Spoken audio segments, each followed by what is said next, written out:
और डायरी लेखन लिखने से क्या होता है कि मुझे ऐसा महसूस होता है कि आप बहुत हद तक डिप्रेशन से या बहुत सारी चीज़ों से बच जाते हैं। जी। हालाँकि मैं फिर कह रही हूँ कि ये सब आसान नहीं है। हाँ, बिल्कुल। हमारे ही नहीं मतलब सारे लोग उस ज़माने में वो लोग काफ़ी पढ़े लिखे थे जामिया मिलिया से या फिर हाँ, एएमयू से।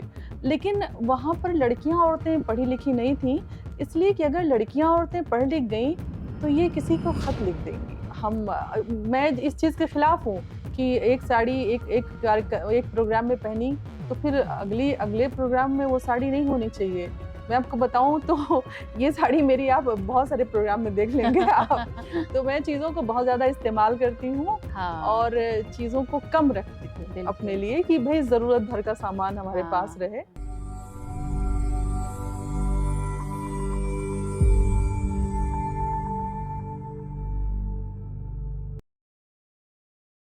नमस्कार दोस्तों, आज हम हैं संवाद फ्रॉम आइडियाज़ टू इम्पैक्ट के मंच पर एक नए पॉडकास्ट में, एक नए साथी के साथ, जुगनुओं का सफ़र कैसे तय किया इन्होंने। ये एक लेखिका हैं, एक वुमेन एंटरप्रेन्योर हैं, एक ऐसी शख्सियत हैं जिसकी आवाज़ में जादू है। हम हैं सवाहत आफरीन जी के साथ। स्वागत है आपका मैम। बहुत-बहुत शुक्रिया आपका। मैम के बारे में मैं बताना चाहूँगी कि जब ये मंच की बात हुई कि संवाद में मैम को इनवाइट किया गया है, जहाँ पे हम जज़्बातों को सुनते हैं, ज़िंदगी के किस्सों को सुनते हैं, तो मुझे लगा कि मैम से अच्छा और कौन होगा, जिसने एक इतनी खूबसूरत कहानियों का संग्रह किया है, जिसका नाम है मुझे जुगनुओं के देश जाना है। एक जुगनू जिसकी जिसकी एक ज़िंदगी कुछ क्षणों की होती है शायद, बट वो उसमें इतना जगमगाता है कि हम सबको एकदम एक एक तरीके से अट्रैक्ट कर लेता है कि वाह! कितना खूबसूरत लग रहा है ये। तो मैं मैम के बारे में बताना चाहूँगी कि ये सोशियोलॉजी में इन्होंने पढ़ाई करी है। ऑल इंडिया रेडियो लखनऊ में ये एक रेडियो अनाउंसर हैं, कहानीकार हैं, डायरी लेखिका हैं और अब एक वुमेन एंटरप्रेन्योर हैं और अपना एक साड़ी का ब्रांड लाइन भी इन्होंने लॉन्च किया है मनमोही के नाम से। हम हर तथ्य को और हम हर पार्ट इनकी लाइफ का टच करेंगे आज के पॉडकास्ट में। तो मैं मैम का स्वागत करूँगी और मैम की कहानी की शुरुआत करूँगी। सबसे पहले मैं जानना चाहूँगी मैम से कि सोशियोलॉजी से आपका सफ़र रेडियो तक, ये कैसे हुआ मैम? सौम्या जैसे कि होता है कि बचपन से हम लोग सारी बच्चियाँ जितनी होती हैं बचपन में कहती हैं कि हमें डॉक्टर बनना है। फिर जैसे-जैसे बड़े होते जाती हैं और उन्हें पता चलता है जो यथार्थ का जो धरातल है, वो इतना कठोर होता है कि वो बताता है कि नहीं ये चीज़ें आसान नहीं हैं। जी। और तुम्हें बस जैसे हम पाल रहे हैं, जिस माहौल में हो, जो वातावरण तुम्हारा है, उसमें तुम्हें ढलना है। तो फिर धीरे-धीरे वो चीज़ें बदलने लगती हैं और कई बार होता है कि हम उन चीज़ों के वश में होते हैं कि ठीक है, हमारे पेरेंट्स, हमारे घर वाले वो जिस सोशल दायरे में हैं, जिस समाज में रहते हैं, हमें उस समाज को फ़ॉलो करना है बस। बिल्कुल। तो उसी तरह से मतलब बड़े हुए और शादी हो गई और मुझे लगता था कि मैं बचपन से लिखती थी मैं, अच्छा। कविताएँ लिखती थी और मेरे जो अब्बू मेरे बहुत ज़्यादा मुझे प्रेरणा देते थे वो कि नहीं तुम लिखो, तुम बहुत अच्छा लिखती हो। तो फिर शादी हुई और मेरे 2 बच्चे हुए, उसके बाद मुझे लगा कि ये ज़िंदगी क्या ख़त्म हो गई। जैसे कि हाँ, आम तौर पे होता है बिल्कुल। कि हम बहुत ज़्यादा उसमें फँस जाते हैं। हमारे अ, ससुराल है, मायका है, परिवार है, अपना घर है। तो मुझे लग रहा था कि शायद मेरे करने के लिए कुछ नहीं है। बिल्कुल सही बात क्योंकि है। वहाँ पे काम-वाम भी इतना ज़्यादा नहीं था मेरे पास और मेरे बच्चों को भी किस्मत मेरी अच्छी है कि मेरी जो ससुराल बहुत अच्छी है, तो जी। मेरी सास ननद अच्छे से देख-रेख करती थी उनका। तो लेकिन ये था कि एक एक कहते नहीं है कि एक कहीं चिंगारी सी जलती है बिल्कुल। कि कुछ करना है, ऐसे जीना नहीं है और मैं बार-बार खुद से ये सवाल करती थी कि क्या ऊपर वाले ने इसीलिए पैदा किया होगा कि तुम उठो और नाश्ता करो, तुम खाना खाओ, फिर तुम सो जाओ, फिर तुम उठो, मतलब नहीं, इसके लिए नहीं किया होगा, कुछ और करने के लिए किया होगा। बिल्कुल। तो एक मौका मिला और मेरी शुरुआत यूँ हुई कि मैं फ़ेसबुक पे जो है कहते हैं फ़ेक नाम से मैं आई। अच्छा। क्योंकि हाँ, क्योंकि मुझे लगता था कि मेरे घर वाले इस बात को पसंद नहीं करेंगे हाँ, और शायद वो दौर भी था वो। बिल्कुल, वो एक ये टैबू की तरह देखते थे हम 2012-13 का लोग। वो दौर था कि जब बिल्कुल। लड़कियों का फेसबुक वगैरह पे आना अच्छा नहीं समझा जाता था, हमारे घर की महिलाओं का, जी। किसी के घर की भी। तो मैं छदम नाम से आई, अच्छा। और जब मैं पोस्ट लिखने लगी, उस पे अपने मन की बातें लिखने लगी, तो वहाँ पे लोगों ने मुझे कहा कि आप तो बहुत अच्छा लिखती हैं, अच्छा। आपको तो लिखना चाहिए। इस तरह से मैं फिर अपने रियल नाम से आई, और मैंने एक कहानी लिख कर के भेजी नीलेश मिश्रा, हाँ, जो हाँ। स्टोरी टेलर हैं। हाँ, हाँ। उनके यहाँ लिख कर के भेजी, और मेरी किस्मत अच्छी थी कि वहाँ सेलेक्ट हो गई। और अच्छा। आप सोचिए कि उस वक़्त जब वहाँ से मेरे पास फ़ोन आता है, तो मेरा जो ससुराल है और हम लोग गाँव में है, वहाँ हम लोग गाँव में रहते हैं, तो एक बड़ा-सा अहाता है, वहाँ अमरूद के पेड़ थे कई सारे, अभी भी हैं, और मैं उस पे बैठी एक डाल पे, या कैसे मैं अमरूद तोड़ के खा रही थी। मेरे हाथ में मोबाइल थी। मेरे पास फ़ोन आता है और कि आप सेलेक्ट हो गई हैं और आप हमारी मंडली की सदस्या बन गई हैं। मैं एक हाथ में अमरूद, एक हाथ में मोबाइल, मैं दौड़ के भागी और अपनी सास को मैंने गले लगा लिया। हाँ। मैंने कहा, "अम्मी आपको पता है, मैं सेलेक्ट हो गई।" उन्होंने, "कहाँ सेलेक्ट हुई हो?" मैंने कहा, "मैं रेडियो में लिखूँगी।" अच्छा। तो एक वो मैं खुशी कभी भूल नहीं सकती, और इस तरह से एक छोटा-सा मैंने आर्टिकल लिखा था, और वो एक उसमें पत्रिका में छपी, और वहाँ से जब शायद कुछ पैसे आए, और अच्छा। उस वक़्त मेरे पापा हयात थे, ससुर जी मेरे, अच्छा। तो उन्होंने, वो डॉक्टर थे, तो उन्होंने वो लिफ़ाफ़ा दिया मुझे। मैं बता नहीं सकती आपको कि वो पल मेरे लिए क्या था, मतलब बिल्कुल। होता है आँख में आँसू भर आए कि अच्छा मैं ये कर सकती हूँ, मुझे नहीं हाँ, पता था मैं ये हाँ, कर सकती हूँ। सही बात है। तो फिर लिखने-लिखाने का सिलसिला ये शुरू हुआ, और सौम्या, मैं आपको बताऊँ कि स्त्रियाँ कितनी भी सुघड़ हो जाएँ, कितनी भी आप ज़िम्मेदारी से घर-परिवार सँभालें, आपने अपने बच्चों को अच्छी परवरिश आप कर रहे हो, आप अच्छी बहन हो, आप अच्छी बेटी हो, आप अच्छी बहू हो, अगर आप आर्थिक रूप से सक्षम नहीं हो, तो ये आपके गुण कोई ख़ास नहीं होते। ये यूँ समझा जाता है कि ठीक है, हाँ, सारी औरतें कर रही हैं, हाँ, तुम भी कर रही हो, हाँ, ये कौन-सा अनोखा काम है? अनोखी बात तो तब होती है जब आप किसी के ऊपर पैसे के लिए डिपेंड ना हो। बिल्कुल, तो ये बिल्कुल। जो आर्थिक जो सक्षमता है और आत्मनिर्भरता है, ये दरअसल दिमाग के नए-नए रास्ते खोलती है। ये आपको अक्लमंदी देती है, तब आपका ज़हन खुलता है कि अच्छा, दुनिया में ये सब भी है, हाँ, अच्छा हम इस लायक भी हैं, मतलब हम खुद बिल पे कर सकते हैं, बिल्कुल, ये कैसे हो सकता है? बिल्कुल। तो ये चीज़ें मिली, और इस तरह से कहानियों के सफ़र ने ही दरअसल मुझे सही मायने में सबाहत आफ़रीन बनाया।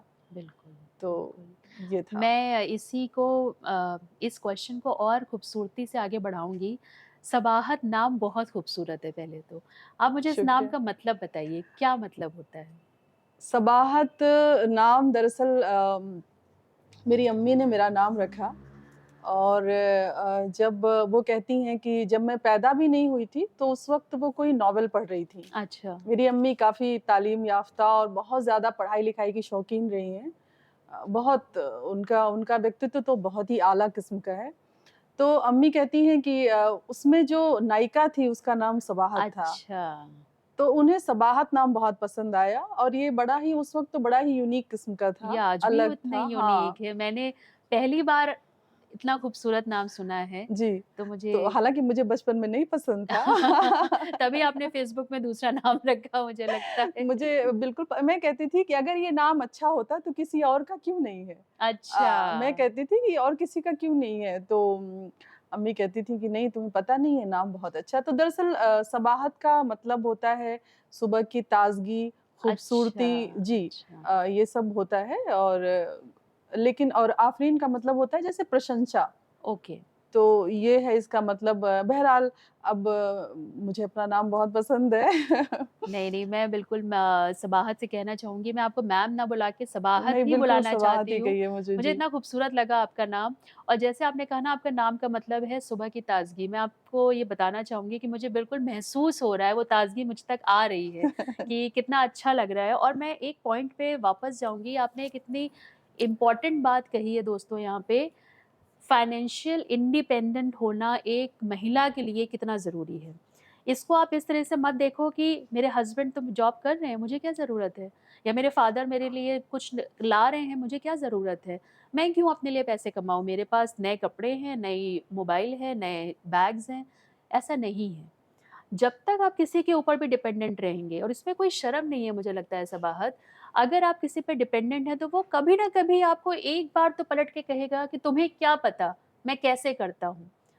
तो आप वो मौका क्यों देना चाहते हैं अपने जीवन में? अगर आपने 1 रुपया भी अपनी मेहनत से कमाया है, मुझे लगता है सबाहत, उस 1 रुपए की जो चमक आपके चेहरे पे आती है वो बहुत बहुत, अलग होती है। बहुत अलग है। हमने भी जब जॉब करना शुरू किया था या हमने जब कमाना शुरू किया था, तो शायद हमारे पेरेंट्स को लगता था कि पढ़ लिख गई हो, टीचिंग करो, एक अच्छा जॉब है, शादी होंगे, बच्चे होंगे, सेटल हो जाना। हस्बैंड को भी प्रॉब्लम नहीं होगी। एक मम्मियों की लाइन होती है, लखनऊ क्या हर जगह, जो करना है अपने घर जाके करना। बस। शायद आपके यहाँ भी ऐसा कुछ रहा हो।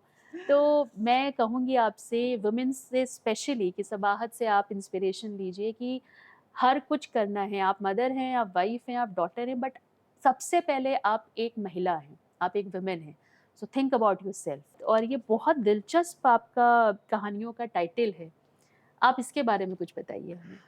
कहानियों का जो टाइटल है, इसके लिए जब मेरा कहानी संग्रह छपने को हुआ और ये रुझान पब्लिकेशन से आया है, तो दरअसल इस नाम की उसमें कोई कहानी नहीं है। ये सबसे अच्छा। दिलचस्प बात ये है कि अक्सर लोग ये होता है कि लोग कहानियों के संग्रह में से ही कोई अपना टाइटल रख देते हैं। हाँ। मगर मुझे कुछ समझ में नहीं आ रहा था, तो मैंने अपनी अम्मी से पूछा।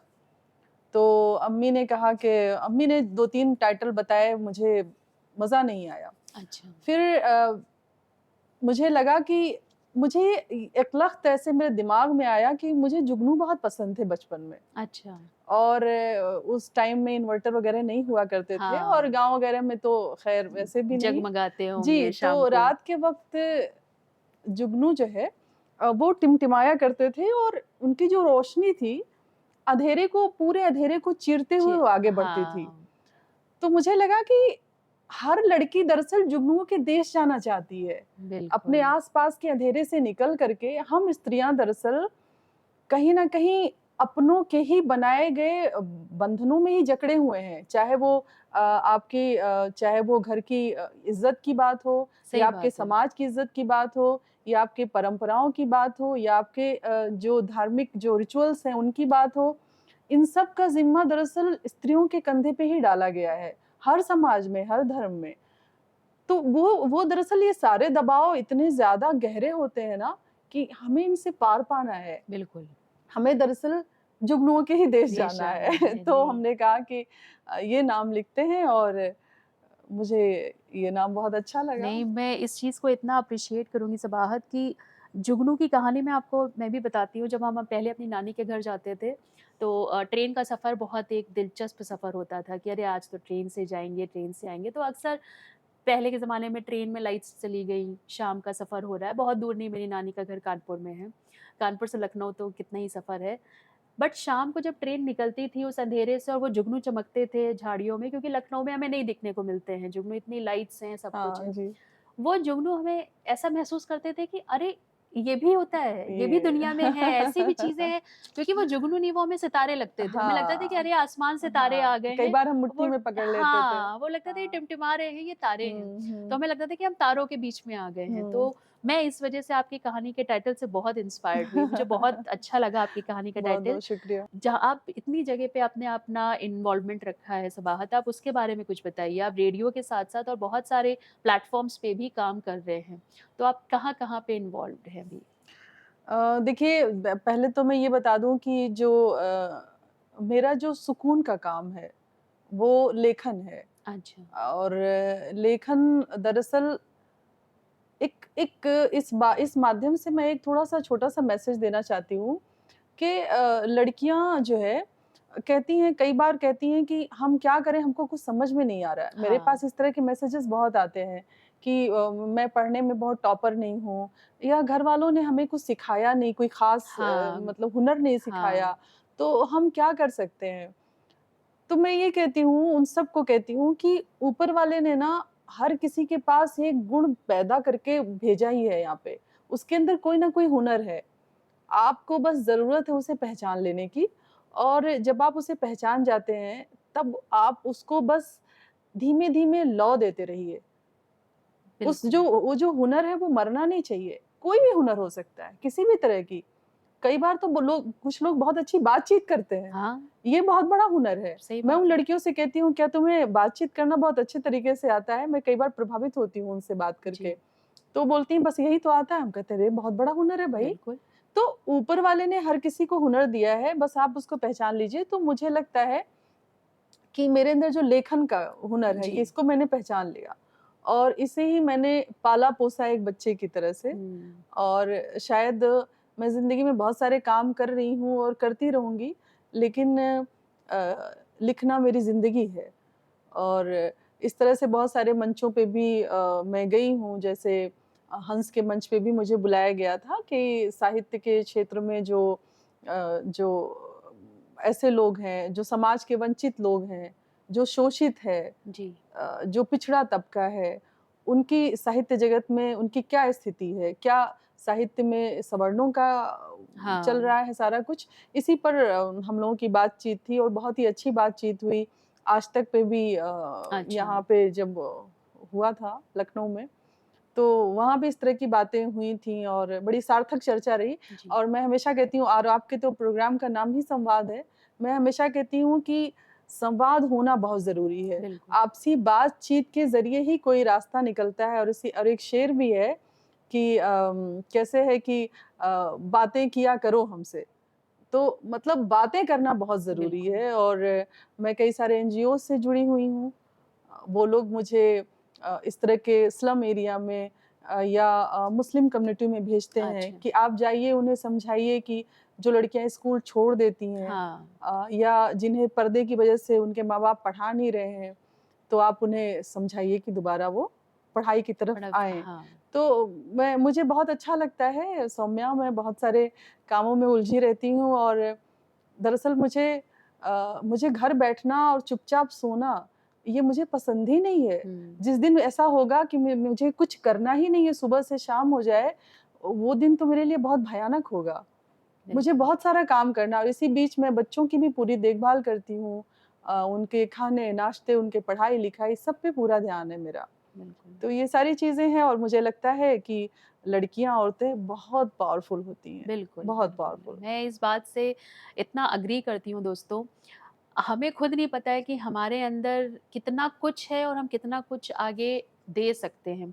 इतना पावर है, इतना पेशेंस है और हम इतना कुछ लोगों के साथ शेयर कर सकते हैं अपने एक्सपीरियंस से। एक माँ बनना मुझे लगता बिल्कुल। है एक औरत के लिए जीवन का सबसे बड़ा माइलस्टोन है। कोई भी प्रोफ़ेशनल एप्रिसिएशन, कोई भी पर्सनल एप्रिसिएशन इससे बड़ा रिवॉर्डिंग नहीं हो सकता है जब आप एक मदर बनते हो।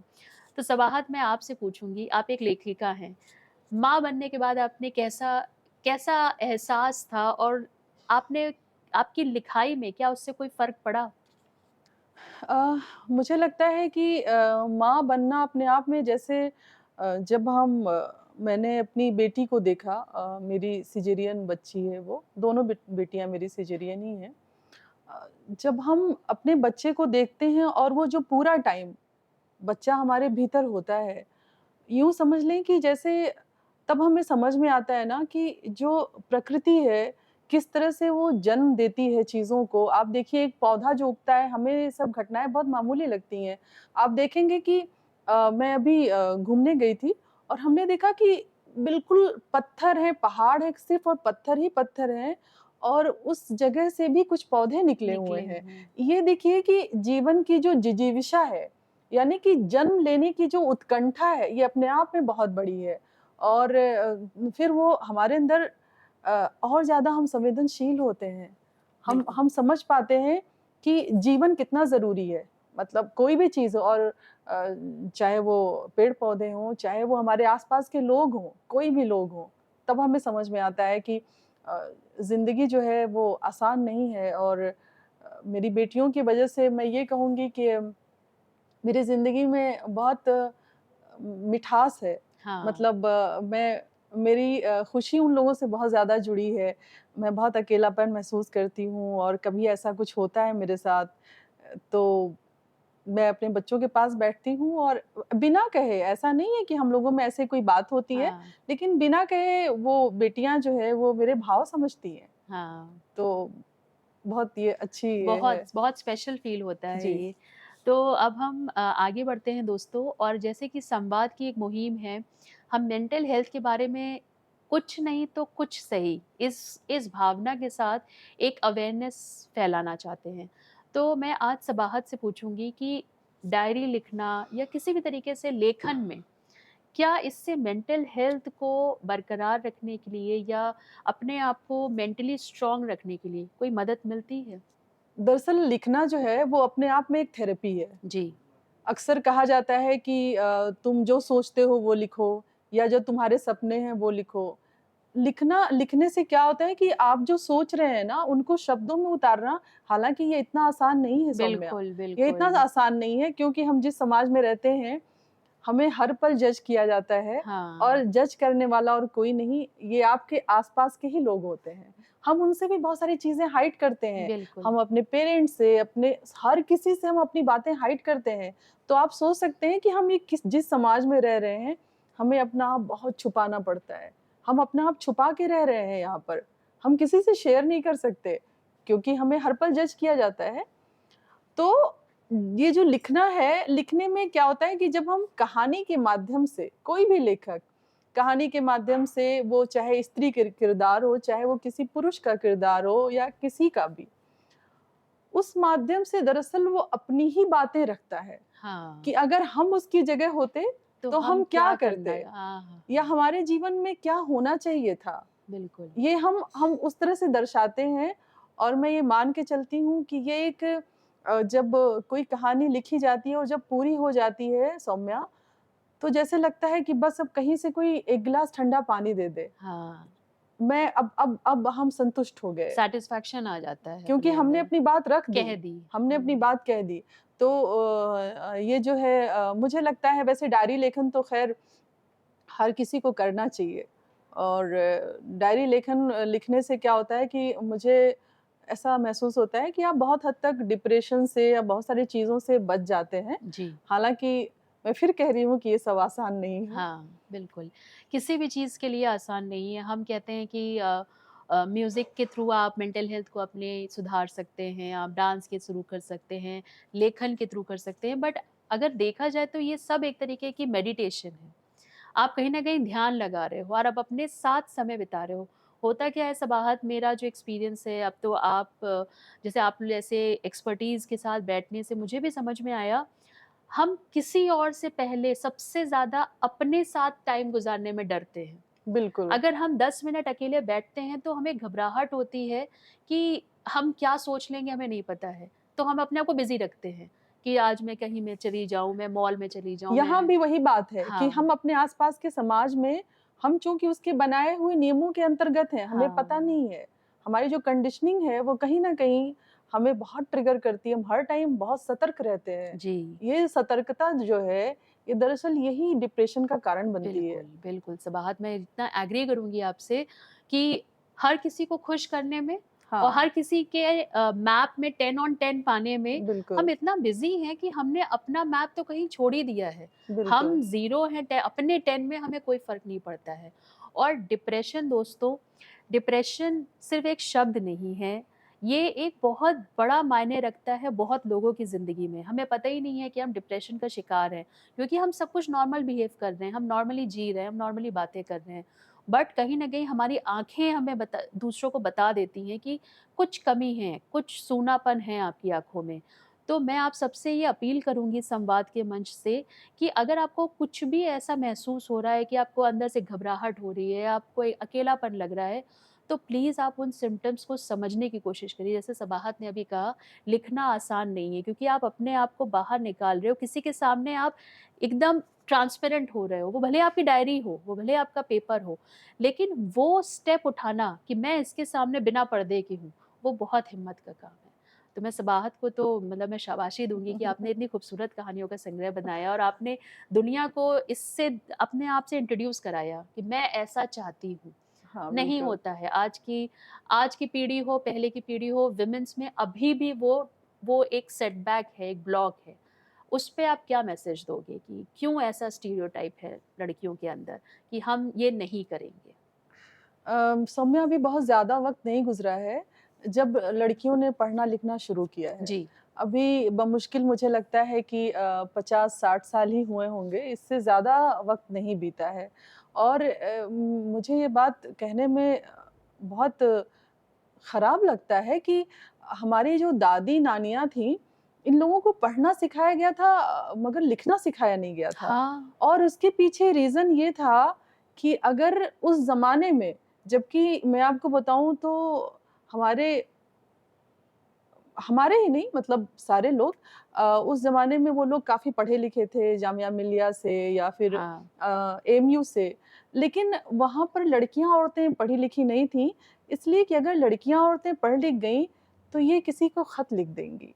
बताइए। और अगर इन्होंने खत लिखा, तो उसका मतलब है कि पूरे इतने बड़े मतलब घराने की बेइज़्ज़ती। बेइज्जती। तो जो चीज़ की हुई ही नहीं है, उसकी उसके तैयारी डर में से आपने बच्चियों दीवाल को ना खड़ी कर दी। पढ़ाना, बच्चियों को एक उसमें रखना, जैसे कि इनको परिंदों को बाँध के रखा जी। जाता है, जी। उस तरह से रखना। तो लड़कियों, औरतों को सँभलने में अभी समय लगना है, अभी बहुत समय लगेगा। और मुझे ये अच्छी बात लगती है कि हम लोगों ने जल्दी खड़े होना सीखा। बिल्कुल। अभी ज़्यादा समय नहीं हुआ है हमारे बिल्कुल। और आप में, लेकिन हम लोगों ने जल्दी खड़े होना सीखा। हम अपने बच्चों को सिखा रहे हैं, बिल्कुल। हम अपने बच्चों को कह रहे हैं कि तुम किसी से डरना नहीं, तुम्हें हाँ। अपना अपना आत्मनिर्भर होना है, तुम्हें अपने पैरों पे खड़े होना है और तुम्हें किसी भी समाज से डरना नहीं। हम उनको ये भरोसा दे रहे हैं और आप यकीन मानिए कि ये बहुत जल्दी-जल्दी हो रहा है। इसमें बहुत सारा समय नहीं बीता नहीं जा है। रहा, बिल्कुल। और मैं तो हमेशा कहती हूँ कि लड़कियाँ बहुत पावरफुल होती हैं, हाँ। और चूँकि वो जननी है, बिल्कुल। वो प्रकृति के समकक्ष है दरअसल, तो हमारे अंदर तो शक्ति है ही। कि लड़कियों के अंदर ही क्यों ऐसा ब्लॉक है कि नहीं, नहीं मैं ऐसा नहीं करूँगी, कहीं किसी और को बुरा ना लग जाए? तो जो लड़कियाँ ऐसे होता है कि हिचक जाती हैं, जी। कोई भी कदम उठाने में, अपने मन की नहीं कर पाने में, वो उ उनकी उनकी भी वही है कि कंडीशनिंग इस तरह से की जाती है। बिल्कुल। आप देखिए कि हर घर में कहा जाता है कि भेदभाव नहीं होता है। मतलब हम लोगों ने बचपन से यही सुना है कि भेदभाव नहीं करते हैं, मगर साफ भेदभाव होता है। बिल्कुल। आज भी होता है। बहुत माइनर, बहुत छोटे-छोटे वो हैं जो कि हमें ऐसे देखने में नहीं लगता। तो वो चीज़ें लड़कियों के ऊपर गलत प्रभाव डालती हैं। और मैं कहती हूँ कि मैं तो मुझे लगता है कि कहीं मैं भी तो अपनी बेटियों के साथ भेदभाव नहीं कर रही हूँ, बिल्कुल। कि जैसे उन्हें बोलती हूँ नहीं बेटा शाम में बाहर मत जाना, हाँ। शाम में बाहर मत जाना। अब मेरी बेटियों को शाम में या रात में बाहर जाते हुए डर लगेगा, तो उसका कारण मैं ही बनूँगी, क्योंकि मैंने मैंने उनको ऐसा बाहर नहीं कंडीशन जाने कर दिया। दिया है अब कि उनके दिमाग में ये हो गया है कि शाम को नहीं। हाँ, बाहर बिल्कुल। नहीं जाना। बिल्कुल। या फिर बेटा घर के बड़े लोग आ गए हैं, आप थोड़ा ठीक से बैठो। ये जो चीज़ें हम नहीं चाहते हुए भी अपने बच्चों के अंदर देते जो हैं। कर रहे हैं ना, ये चीज़ें हैं, जबकि हम नहीं चाहते, हम कोई भेदभाव नहीं कर रहे हैं, मगर हमसे हो रहा है हो रहा सौम्या। है, बिल्कुल, ये बिल्कुल। उसी कंडीशनिंग का नतीजा है, जिस तरह से जिससे हम हम पाले आए गए हैं। हैं और हम उससे उबरना चाहते थे। कहीं न कहीं हम उसी उसी दिशा में बढ़ रहे हैं जहाँ हमारे माँ-बाप कभी थे। हम हाँ। नहीं चाहते हुए भी उस हम दिशा हम में हम बढ़ उस रहे हैं। उसी दिशा में हम चले जा रहे हैं। हालाँकि ये कहूँगी कि जैसे ही हमें एहसास होता है, हम हम चीज़ों तुरंत को पीछे हम लेते हैं पीछे अपने होते कदम। हैं और उन सीखी हुई चीज़ों को हम अनलर्न करते हैं, बिल्कुल। कि हमें वो जो चीज़ें सिखाई गई थी, वो ठीक नहीं है। वो बिल्कुल। बिल्कुल ठीक नहीं है, हम नई बातें सीखेंगे। हम बिल्कुल वो बातें हम भूल जाना चाहते हैं। बिल्कुल। तो लड़कियाँ इसीलिए शायद घबराती हैं कि उन्हें इस तरह हाँ। से पाला ही गया है, वो अपने लिए कोई स्टेप नहीं ले पातीं, वो अपने करियर के लिए वो कन्फ्यूज़ रहती हैं, और इसमें उनका दोष नहीं है दरअसल। साफ कहा जाता है, मैं गाड़ी चलाती हूँ तो अगल-बगल वाले कभी-कभी इस तरह से हँस के जाते हैं कि ये तो हैं ही हैं, ये तो अभी लड़ा हाँ, देंगी। और हाँ। जबकि आप देखिए तो जितने एक्सीडेंट वगैरह होते हैं, जितने भी गलत किस्म के ड्राइवर होते हैं, वो तो सारे पुरुष ही होते हैं, लड़कियाँ तो बहुत सँभल के काम करती हैं। और उसके बाद भी उनसे हाँ, इतनी कितने सारे मीम्स, कितने सारे जोक्स, तो ये चीज़ें ना और ज़्यादा अलर्ट करती हैं, बिल्कुल, और बिल्कुल, कन्फ्यूज़ करती हैं। बिल्कुल। नहीं, तो मैं इस पे इतना एग्री करूँगी सबाहत, मैं इस पे बल्कि ऐड भी करूँगी। जैसे आपने एक बहुत अच्छा टर्म दोस्तों सबाहत ने यूज़ किया, अनलर्न करना। हमने बहुत कुछ अपनी ज़िंदगी में अपने माँ-बाप से सीखा है और जो अच्छी चीज़ है, जो हर कोई सीखता है, हमने पढ़ाई के दौरान बहुत कुछ सीखा। लेकिन वो बातें जो हमें अपने बचपने में गलत लगती थी या बुरी लगती थी, अच्छा क्यों नहीं जा सकती मैं बाहर? अच्छा क्यों नहीं मैं बैट बॉल खेल सकती हूँ सड़क पे और लड़कों के साथ मोहल्ले के? क्यों नहीं मैं ये काम कर सकती हूँ? कहीं न कहीं हम आज बीइंग मदर्स हम उसी दिशा में जा रहे हैं। क्यों? हमारे अंदर एक घबराहट है, जो आजकल का दौर है, मैं उस दिशा को टच नहीं करना चाहती हूँ, बट आजकल इतना अनसेफ एनवायरनमेंट है, चाहे वो लड़का हो, चाहे वो लड़की हो। नो डाउट कि लड़कियों के लिए हमारे मन में ज़्यादा डर है, बट लड़के भी उतने ही अनसेफ हैं आज के ज़माने में। तो हम चाहते ना चाहते वही बातें रिपीट कर रहे हैं जो कभी न कभी हमारे पेरेंट्स हमसे कहते थे। तो दोस्तों, आपको क्या सीख देनी है और कैसे सीख देनी है, ये आपको ज़रूरत है सीखने की। कि आप माँ-बाप बन गए हैं तो इसका ये मतलब नहीं है कि आप जो सिखाएँगे वो सही होगा। आपको भी सीखने की ज़रूरत है हर उम्र में, हर जनरेशन के साथ, कि क्या सही है और क्या कम सही है। गलत नहीं तो कम सही है। जैसे सबाहत का बहुत बड़ा लाइफ़ का हिस्सा रेडियो से कनेक्टेड है। जी। तो मैं आज सबाहत से ये जानूँगी कि मेंटल हेल्थ पे रेडियो का क्या असर है? क्योंकि बहुत सारे लोग अपनी कहानियाँ आपसे शेयर करते हैं, रेडियो में लिखते हैं। भाई रेडियो तो एक ऐसा माध्यम है जो मुझे लगता है सबसे पुराने माध्यमों में से एक है, जो आपकी बातों को शेयर करता था। आप कैसे देखते हो रेडियो के माध्यम को? दरअसल रेडियो में मैंने लिखा है काफ़ी टाइम तक और मैंने बिग एफ़एम के लिए भी लिखा है। तो हमने इस बारे में भी काफ़ी लिखा है कि जैसे जो छोटे बच्चे होते हैं, उनके साथ जो इस तरह की जी। हैरेसमेंट हो जाती है, वो बच्चे कैसे महसूस करते हैं। हाँ, ये मेरी एक कहानी थी और अभी भी यूट्यूब पे है। उसको यकीन का डोर उसका शीर्षक है और आप उस कहानी को सुनेंगे और जितने लोगों ने सुना, अभी भी मैं उसके कमेंट्स पढ़ती हूँ तो कई बार मैं बहुत इमोशनल हो जाती हूँ कि कैसे छोटी-छोटी बच्चियाँ 12 साल की, 10 साल की, 9 साल की, 4 साल की बच्चियों के साथ ऐसे हादसे होते हैं और तब घर वाले, चूँकि ये हादसे करने वाले कोई बाहर का पुरुष नहीं होता बिल्कुल, है, ये बिल्कुल। उनके घर का ही कोई मेंबर होता है, तो किस तरह से घर वाले इस बात को दबाना चाहते हैं और असल में जो असल ज़िंदगी है, उसमें घर वाले एक चुप्पी साध लेते हैं, लेकिन मैंने अपनी कहानी में उससे एक बोल्ड कदम उठाया।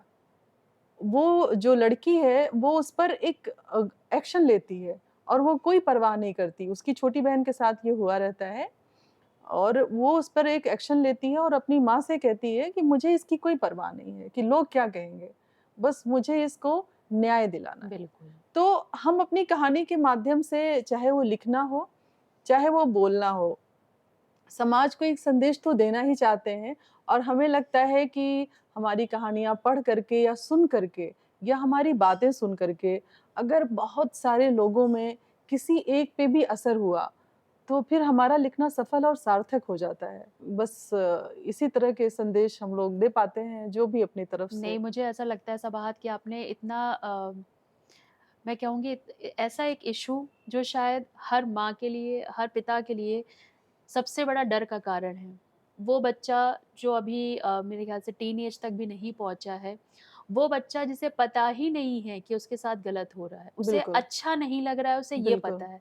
उसे सेफ़ फ़ील नहीं हो रहा है, उसे ये पता है, बट उसे ये नहीं पता है कि उसके साथ गलत हो रहा है। वो बच्चा अपने एक बहुत भरोसे के साथ अपने दिल की बात अपने माँ-बाप तक पहुँचाता है कि मेरे साथ ऐसा हुआ, मुझे अच्छा नहीं लगा। बिल्कुल। माँ-बाप एक कदम आगे बढ़ने के बजाय एक कदम पीछे आ जाते हैं कि बेटा तुम किसी से कहना मत। हुँ, तो दोस्तों, मैं आप लोग को यहाँ पे सिर्फ़ सबाहत की बात को पूरा सपोर्ट करूँगी। बहुत भरोसा, वो 10 साल का बच्चा, वो लड़का हो या लड़की हो, कोई भी हो, 10 साल का, 8 साल का, 6 साल के, ऐसे-ऐसे केसेज़ आते हैं रोज़ न्यूज़पेपर में। बहुत भरोसे के साथ वो आप तक आ रहा है। आप अगर उसके माँ-बाप हैं, आप उसके दोस्त हैं, आप उसके बाबा-दादी हैं, उस बच्चे को उस दीवार का सामना मत कराइए, जहाँ वो अपनी सारी उम्मीदें तोड़ दे, जहाँ वो आगे जाने का रास्ता खोजना ही छोड़ दे। और सौम्या मैं इसमें थोड़ा-सा जोड़ना चाहूँगी कि अगर आपका जो बच्चा है किसी के भी घर के फैमिली मेंबर जो भी हैं, वो बस इतना क वो उनसे थोड़ा-सा अनमना-सा रहता है। आप कहते हो कि तुम बैठ क्यों नहीं रहे हो? तो वो ऐसे हल्का-सा इग्नोर कर रहा है। वो उस तरह से नहीं है जिस तरह से उसे होना चाहिए। तो आपको तुरंत ध्यान देने की ज़रूरत है कि बच्चा इस तरह से जुड़ क्यों नहीं रहा है पहले की तरह से, या बैठ क्यों नहीं रहा है पास में। आप उसे हरगिज़ आप डाँट नहीं सकते। आप उसको बहुत ही भरोसे में लेकर के पूछिए कि क्या बात है? अगर कोई बात है तो हमें बताओ।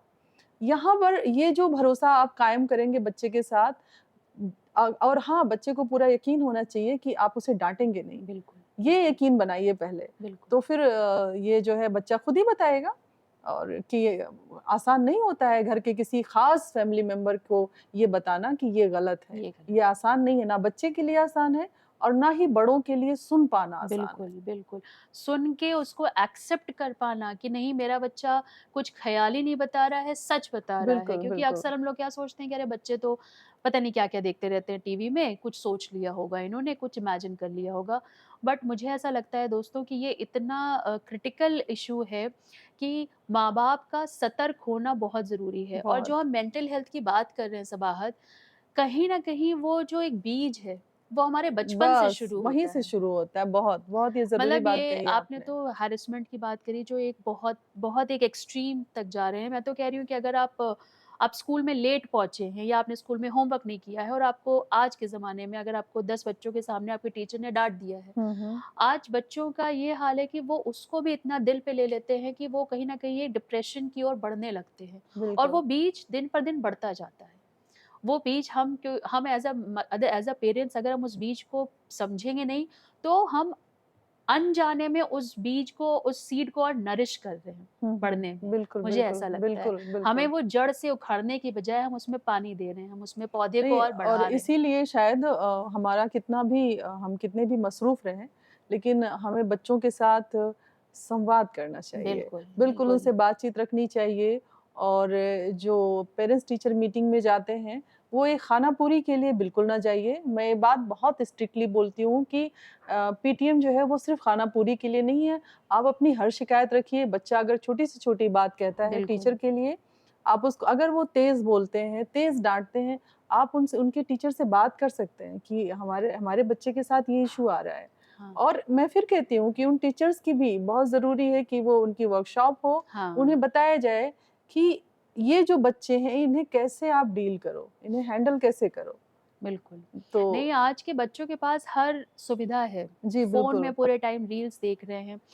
तो वो हमारे बचपने से आज का बचपना बहुत अंतर में बहुत है। अलग है, बहुत हम अलग शायद है। अपने पेरेंट्स के बचपनों से अंतर में हैं, लेकिन हमारे बच्चे हमसे बहुत बहुत आगे हैं। हमें बहुत कुछ सीखने को मिलता है रोज़। मेरा बेटा अभी 8 साल का है, वो मुझे रोज़ कुछ सिखाता है। मुझे हुँ, बहुत खुशी होती है कि मेरे बेटे हुँ। को अच्छा तुम्हें ऐसा भी आता है, और मैं वो उसे बहुत एप्रिशिएट करती संवेदनशील हूँ। बच्चे हैं आज के, बहुत, बहुत। बहुत। तो उन उस एक बीज को हमें कैसे जड़ से उखाड़ना है डिप्रेशन के, या हमें अनजाने तरीके से उसे बस अनदेखा करते रहना, ये हमारे चॉइस में होता है। तो पेरेंट्स को भी जागरूक होने की बहुत ज़रूरत है। सबाहत, मैं मुझे इतना अच्छा लग रहा है आपसे बात करके और शुक्रिया। मैं बच्चों से अब एक एक और डायमेंशन पे चलती हूँ। जैसे हमने वुमेन एम्पावरमेंट की बात करी, आप तो एक जीता जाता एग्ज़ाम्पल हैं कि आपने इतना कुछ किया, आपने लेखन किया है, आप एनजीओज़ में काम करती हैं, आप इतने बड़े मंचों पे बोलती हैं। आपने अभी-अभी मुझे ऐसा पता चला, मैंने भी रिसर्च करी है आपके ऊपर कि आपने अपना एक एंटरप्रेन्योरियल जर्नी स्टार्ट किया है, जिसमें आप साड़ियों की ब्रांड लाइन को लॉन्च कर रही हैं और मनमोही करके मैम का ब्रांड है। बहुत खूबसूरत साड़ी आपने पहनी भी हुई है। शुक्रिया। तो उसके बारे में कुछ बताएँ हमें? जैसे कि मैं शुरू दिन से कहती हूँ कि आप कितने भी, आपका पति कितना भी अच्छा हो, मतलब उनकी हो अर्निंग हो, जी, आप कितने भी अच्छे परिवार में गए हों, आप कितना भी, आपका घराना कितना भी बड़ा हो, आप क्या हैं? बिल्कुल। आप, क्या आप ₹100 के लिए किसी का मुँह देख रही हैं कि भई कोई ₹100 की चीज़ हमको दिला दे? क्यों? हमारे भी हाथ-पैर हैं, हमारे भी दिल-दिमाग हैं, और सच कहूँ तो उनसे ज़्यादा अच्छा दिल-दिमाग है। तो बिल्कुल, हम क्यों नहीं कुछ कर सकते? ये घर के जो काम हैं, ये कोई इतने बड़े नहीं हैं जी। कि इनके पीछे पूरी ज़िंदगी ख़त्म कर दी जाए। और ये अबला बन करके कि ठीक है, चलो हमारी किस्मत में यही है। हाँ, किस्मत वग़ैरह कुछ भी नहीं होता।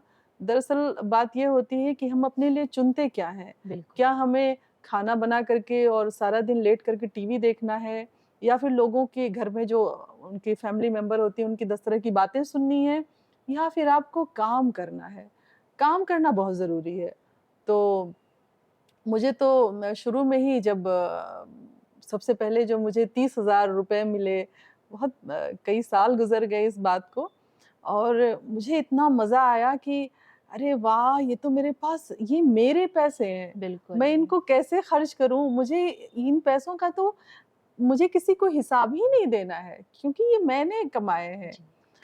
तो ये जो चीज़ होती है, ये आपके अंदर इतना विश्वास डालती है कि आप तो बहुत कुछ कर सकते हो दुनिया में। तो फिर धीरे-धीरे सब चीज़ें शुरू हुईं और मैं बताऊँ कि एक जब रास्ते पे आप चलने लगते हो, तो उसके आगे इतने रास्ते खुलते हैं, बहुत सारे लोग आपको सपोर्ट करने के लिए होते हैं और मैं बता दूँ कि फैमिली मेंबर आपके सपोर्ट कभी नहीं करेंगे, आप ये बात नोट कर लीजिए। जी। आपके जो भी सपोर्टर होंगे, वो बाहर के लोग ही होंगे। आप ये अजनबी बात साथ को देते मान हैं, हाँ, इस बात अजनबी को साथ मान देते लीजिए। हैं। और अपना सफ़र इसी से शुरू कर दीजिए, आगे कारवां बनता जाता है। हुँ। तो इसी तरह से उसी में एक नया ये हुआ कि अब अपने आप को और सक्षम करते हैं और साड़ियों का काम शुरू करते हैं और इससे हम चूँकि पहले से एनजीओ वगैरह से जुड़े हुए हैं, तो इनसे बहुत सारे लोगों को भी रोज़गार मिलने की हाँ। मुझे वो दिखती है। नहीं, मैं इस पे एक और बात ऐड करूँगी सबाहत कि जैसे संवाद के मंच पे हमने सस्टेनेबिलिटी, साइबर सिक्योरिटी और मेंटल हेल्थ ये 3 सेंसिटिव इश्यूज़ पे बात करी। हमने पैनल डिस्कशंस किए, तो साड़ियों के थ्रू मैं एक और सस्टेनेबिलिटी की तरफ भी आपको लेके चलूँगी कि आज के ज़माने में हमारे पास रिसोर्सेज़ लिमिटेड हैं। जी, हमारे पास स्पेंडिंग अनलिमिटेड है। हम ये भी चाहते हैं, हम पिज़्ज़ा भी खाना चाहते हैं, बर्गर भी खाना चाहते हैं, कढ़ाई पनीर भी चाहते हैं। बट हमारी चॉइस लिमिटेड होना कितना ज़रूरी है। तो जैसे आपने साड़ियों की लाइन शुरू करी है, तो क्या इससे आप सस्टेनेबिलिटी को भी प्रमोट कर रहे हैं? हाँ, जैसे कि मैं जो मेरा जो ब्रांड है या जो मैं साड़ियों का काम कर रही हूँ उसमें मैं ऐसी चीज़ें रख रही हूँ जैसे हैंड ब्लॉक प्रिंटिंग है जो मिट्टी से रंगे जाते हैं जो जिसको दाबू प्रिंटिंग भी कहते हैं और वो वनस्पति रंगों से रंगे जाते हैं और तो ऐसे जो चीज़ें होती हैं, ऐसे जो कपड़े बनते हैं, पहली बात तो वो लिमिटेड होते हैं। चूँकि वो कारखाने में जो जो भी चीज़ें मशीन से बनती हैं, वो वो बल्क में तो हाँ, आती वो हैं। बल्क में आती हैं, हाँ। लेकिन जो भी हाथ की छपाई है, हाथ से रंगाई है या जो हैंडलूम की साड़ियाँ हैं उनको इतना ज़्यादा तो ख़ैर नहीं हो पाता, तो उस पे हम लोग काम करते हैं और जो जो बात आपने कही है कि वाक़ई समाज में जो है स्थिरता बनाए रखने के लिए और आगे की पीढ़ी को हम क्या दे के जाएँ, हम अपनी तरफ से क्या सिर्फ़ एक एक एक खराब पर्यावरण, एक बिल्कुल। खराब दुनिया दे के जाना चाहेंगे, ऐसा तो नहीं है। तो मैं इस चीज़ के खिलाफ हूँ कि एक साड़ी एक एक एक प्रोग्राम में पहनी, तो फिर अगले प्रोग्राम में वो साड़ी नहीं होनी चाहिए। मैं आपको बताऊँ तो ये साड़ी मेरी आप बहुत सारे प्रोग्राम में देख लेंगे आप। तो मैं चीज़ों को बहुत ज़्यादा इस्तेमाल करती हूँ हाँ, और चीज़ों को कम रखती हूँ अपने बिल्कुल। लिए कि भई ज़रूरत भर का सामान हमारे पास हाँ, रहे। हाँ। तो और ये मैसेज मैं अपने बच्चियों को भी देती हूँ। जी। उन वो आजकल आपने ट्रेंड सुना ही होगा कि नई एक ड्रेस में उन्होंने डाल दिया, अब हो हाँ। गया, अब नई ड्रेस चाहिए, तो मैं उनको समझाती हूँ कि ये अच्छा नहीं है, हमारी बिल्कुल। दुनिया के लिए अच्छा नहीं, नहीं है। ये रीयूज़ का जो आपने कॉन्सेप्ट दिया, ये बहुत ज़रूरी है। रिसाइकिल, रीयूज़ नहीं करेंगे तो हमारे बच्चों के लिए कुछ नहीं बचेगा। बिल्कुल, तो बिल्कुल हमें इस पे सौम्या। ध्यान करना पड़ेगा। तो सबाहत इतना अच्छा लग रहा है आपसे बात करके, बट अब मुझे लगता है कि हमें कार्यक्रम के अंत की तरफ बढ़ना चाहिए। तो संवाद फ्रॉम आइडियाज़ टू इम्पैक्ट के मंच से आप आने वाली पीढ़ी, हमारी लड़कियाँ, हमारी जो नई जनरेशन की लड़कियाँ हैं, इनके लिए क्या मैसेज देना चाहेंगी और संवाद को क्या मैसेज देना चाहेंगी? सबसे पहले तो सौम्या संवाद जो है आपका जो मंच है, वो बहुत अच्छा काम कर रहा है और जिन मुद्दों को आप उठा रहे हैं, वो आज के समय में बहुत ही महत्वपूर्ण मुद्दे हैं जिन्हें बिल्कुल भी दरकिनार नहीं किया जा सकता। ख़ासकर जो मेंटल हेल्थ है आपका और जो जितने भी बहुत सारे ये जो टैबूज़ हैं, जो बहुत सारे सोशल इश्यूज़ हैं, उन पे जी। आप लोग बातें करते हैं, ये बहुत ही अच्छा ये है आपका काम जो है और मेरी तो दुआ है कि आपका काम बहुत ही अच्छा जाए, बहुत लोगों के बीच तक पहुँचे और हम सब के पास दरअसल जीवन का एक लक्ष्य होता है। जी, तो ये डिपेंड करता है कि हम अपना लक्ष्य किस तरह का चुन रहे हैं। बिल्कुल। आपने जो लक्ष्य चुना है, वो बहुत ही अच्छा ल बहुत ही बेहतरीन कहा जा सकता है उसको और मैं तो लड़कियों को ये मैसेज देना चाहूँगी अपने कहानियों के माध्यम से भी और आपके इस मंच के माध्यम से भी कि हमें अपनी ज़िंदगी बदलने के लिए हमारे पास कोई ग़ैबी ताकत नहीं आती, यानी कि कोई ऐसा मैजिक नहीं होता। दरअसल जितने मैजिक होते हैं वो हमारे भीतर होते हैं। बिल्कुल। हमें खुद से कोशिश करनी पड़ती है। शुरू-शुरू में आपको बहुत सारी दिक्कतें आएँगी और मैं बार-बार कहती हूँ कि हमेशा जो रोक-टोक होता है वो आपके परिवार के लोग ही आपके जीवन में हमेशा जितनी भी रोक-टोक होगी वो परिवार के लोग ही बाधा बनते हैं। दरअसल वो भी उसी समाज का शिकार हैं। उनकी भी गलती नहीं होती। लेकिन लड़कियों को चाहिए कि वो इस चीज़ से निकलें। वो वो अपने अपने सपनों को इतना ज़्यादा लौ दें, वो इतना ज़्यादा उन सपनों को जिएँ कि मुझे ये करना ही करना है। और आप यकीन मानिए जब हम लोग किसी चीज़ के पीछे पड़ जाते हैं कि हमको ये चीज़ करनी है, तो जैसे लगता है ना कि ये जो कायनात लग हाँ, जाती है कायनात उसको लग जाती मिलाने है। एक में। जो जो अपने आप वो चीज़ होने लगती है। बिल्कुल। इसी तरह से लड़कियाँ आगे बढ़ भी रही हैं बहुत ज़्यादा और सौम्या आप खुद हैं, हमारे सामने बैठी हैं, तो चीज़ें हो जाती हैं। तो दोस्तों, आज हमने मुलाकात करी सबाहत से, जिनको हमने इतने करीब से जाना, उनकी जर्नी को हमने देखा और हमने ये महसूस किया, संवाद ज़रूरी है। बिल्कुल। संवाद का मंच ज़रूरी है, उतना ही संवाद ज़रूरी है अपने आप से, अपने दोस्तों से, अपने परिवार वालों से और कहीं न कहीं अपनी डायरी से। आप रोज़ लिखिए, आप मुश्किल होगी कि आप क्या लिखें, आज क्या ऐसा किया, आज तो कुछ ख़ास नहीं किया। नहीं, आप कुछ ख़ास नहीं किया है, उसको भी लिखिए। फिर देखिए वो आपकी कितनी अच्छी दोस्त बन जाएगी। हुँ, हुँ। तो जब हम मेंटल हेल्थ की बात करते हैं दोस्तों और एक दोस्त की बात करते हैं, तो वो दोस्त आपकी डायरी भी हो सकती है। हम आपको हर नए तरीके से अवगत करा रहे हैं कि मेंटल हेल्थ इतना इम्पोर्टेंट पार्ट है हमारी लाइफ का और उसको कहीं न कहीं स्वस्थ रखने के लिए हमें ज़रूरी है कि हम एक दोस्त को खोजें। वो दोस्त हम अपने पेरेंट्स में खोजते हैं, हम अपने दोस्तों में खोजते हैं, हम अपने ग्रैंड पेरेंट्स में खोजते हैं, अपने म्यूज़िक, डांस में खोजते हैं या अपनी डायरी में खोजते हैं, ये हमें तय करना है। और लड़कियों, आपको ये स्पेशल मैसेज मैम से मिला है, सेल्फ डिपेंडेंट होना बहुत ज़रूरी है। अपने लिए कमाइए, इसमें कोई बुराई नहीं है। इसमें कहीं से किसी की बिल्कुल। बेइज़्ज़ती नहीं है कि आप अपने लिए कुछ सोच रहे हैं या अपने कमाना सोच रहे हैं। आपके साथी का साथ दोगे आप और बेहतर तरीके से आपकी घर की गाड़ी चलेगी। अगर 2 पहिए एक साथ चलेंगे, एक बिल्कुल। एक दिशा में बढ़ेंगे। तो चलते हैं हम अपने नए पड़ाव पे, किसी नए साथी में और किसी एक ऐसे शख्सियत के साथ जो हमें और भी नई चीज़ें सिखाएगा। तो आपके साथ ही हम हैं, अगर आपको कहीं कोई दोस्त नहीं मिल रहा है तो मुझे ऐसा लगता है कि संवाद आपका दोस्त बन सकता है। तो हमारे दोस्त बनिए, हमारे वीडियोज़ को फ़ॉलो करिए और एक हीलिंग कंटेंट के लिए मैं ये नहीं कहूँगी कि आपको कुछ बहुत तड़कता-भड़कता मिलेगा, बट आई एम श्योर कि आपको एक हीलिंग कंटेंट मिलेगा जिससे आपका साथ बनेगा। बिल्कुल। धन्यवाद।